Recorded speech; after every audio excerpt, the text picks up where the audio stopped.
All right, let's one take this.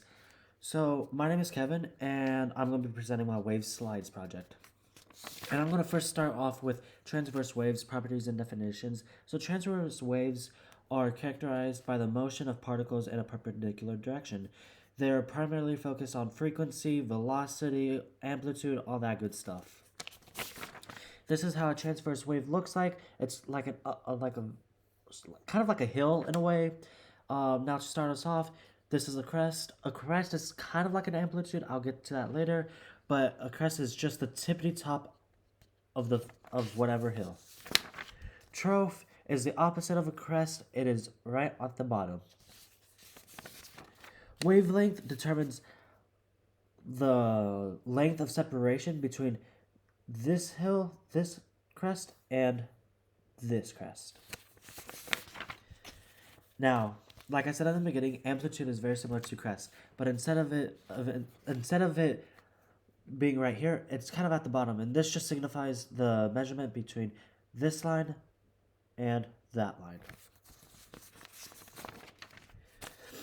Frequency determines how high pitched or how low pitched the waves are. So the sharper the hills, the more high it goes. The lower the hills, the lower it gets. For wave speed, I just wrote the equation. And for period, it just determines how long it takes for the wave sound to go from point A to point B. Now for a longitudinal wave and definitions, it is kind of similar to transverse waves, except it's more of a coily version, kind of like a slinky in a way. A longitudinal wave is a type of wave where the particles in the medium move parallel to the direction of the wave. It has several parts, including wave speed, period, wavelength, amplitude, frequency, compression, and refraction. Period, it's what all periods are basically the same. It just determines how far point A to point B, or when it goes to there. Come on. Wave speed, kind of similar to transverse waves. I just put the equation for it. Frequency is similar to transverse waves, like I said in the beginning. As a matter of fact, whatever it has to do with frequency, amplitude, crest, whatever, it is all going to be the same. It is all going to be the same. So frequency, it's going to just be like beep, beep, beep, beep, beep, beep, beep, beep, so on, so on.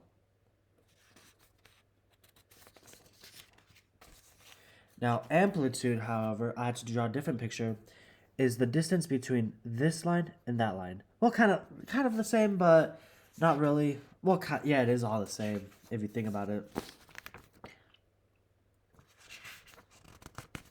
Oops. Come on. Sorry, technical difficulties. Okay, wavelength.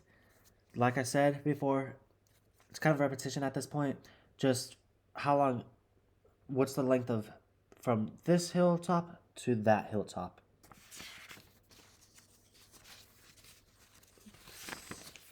Okay, now here's the new stuff. Compression is, I believe, only longitudinal waves.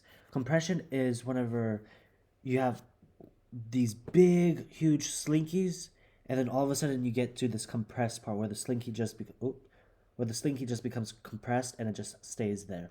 That is called compression. Now, like you should have guessed. Oh, I didn't color that part. Oh well.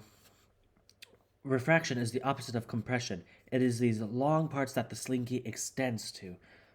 So, slinky being longitudinal wave. So this is a refraction.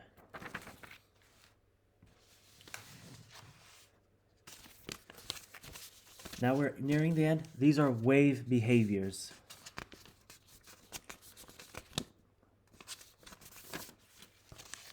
Reflection. Now I know I kind of did this drawing wrong, but I don't really know how to draw it, so I did my best. But it's whenever a sound wave hits the wall and it comes back. It will not deflect like like light will, it'll just come back like kind of like a rope in a way. Like when you whip a rope, it'll come back like that. That is reflection.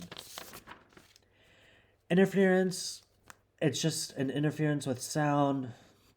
So I just drew two transversal waves, and I just had them overlap each other. So like say I'm talking and someone is making noise, that is an interference. Doppler effect. Everyone's experienced the Doppler effect. If you haven't experienced the Doppler effect when it comes to waves, you're not human. Doppler effects are just basically sirens of police cars, ambulances, fire trucks, etc. Now for wave properties. I kind of had a hard time with wave properties, but I just did the best I could. Energy and frequency, high to low, like I've said in the past, it just determines how long it is and how high pitched it is. So high pitched, low pitched. Frequency and period, just how high pitched and how long it takes to go from point A to point B. Energy and amplitude, just the amount of energy in from this line to that line.